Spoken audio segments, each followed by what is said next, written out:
At ayun nga mga kadip, meron na tayo agad buhay na mano. For today's video, Supra GTR ang ating project. Kaya kung interesado ka kung paano namin to ginawa, tara, samahan nyo kami. Nang makita nga daw ni Bossing yung post natin sa PWH powder coating, agad-agad na nga siyang pumunta sa shop natin. Dahil nga sa bagong kulay natin na babagay daw sa unit niya. Kaya di na pinatagal yan ni Boss Rodel. Ginalas niya na agad para gawin namin. Pagkakalas nga, tinanggal na ni Boss Rodel yung mga tire sealant niya. Rekta kalas naman ang bearing ngayon. Sabay mano-mano gaming ng strip para mas malinis. At pagkahugas, syempre alam nyo na yung next dito. Isa-sunblast natin yung mga tira-tira niya. Pero hindi na natin may papakita sa video dahil sobrang busy tayo, kaya i-oven na natin agad. Tapos i-apply na natin yung powder ni Bossing ng mano-mano. Ganun din sa isang match. At dahil illusion red yung napili ni Bossing, hindi agad-agad yung lalabas yung kulay na yun. Kaya kailangan muna natin yung lutuin. At pagkatapos lutuin, syempre napanood nyo na rin to. Ganito muna yung finish niya. Pagkatapos nating lutuin, syempre kailangan na natin i-apply yung kulay na magpapalabas sa project natin na to. Ayan ha, detalyadong detalyado. Walang shortcut talagang ginawa. Pagkaluto, eto na sila.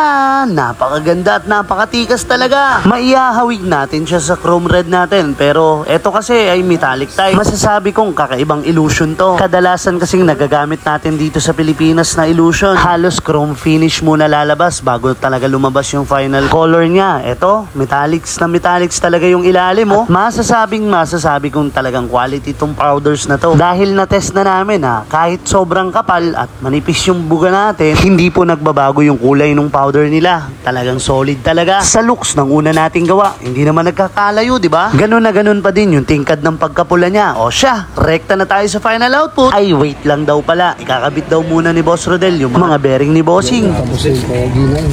Bumagay na, sir. Yun. Boss, pangalan pala ni Bossing. Ay, Ryan, sir. Ryan. Si Boss Ryan, taga saan? Santa Cruz, Manila. Manila. Taga Manila si Boss Ryan. Ang unit niya ay GTR. Tama ba? Supra GTR. So, ito ay make ni Honda. Tama. So, Bossing, kamusta yung trabaho natin? Or Solid, sir. Solid. Solid naman. Kung i-rate mo siya 1 to 10. 11, sir. 11. Maganda yung klase kasi. Talagang nagterno naman siya. Sabi nga ni pare, ano daw, first, ako yata ang pinakauna. Oh, ikaw ang kauna-unahan. Yun, ikaw yung pinakamatapang ngayon. Na unang tumesting dito sa ating bagong powder na Ruby Red.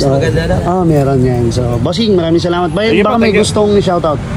Shoutout lang sa kay Mami Ann. Tsaka sa tropang Winford, Big Boys. Bossing, ingat ka sa pag-uwi. Ride safe po. Montage.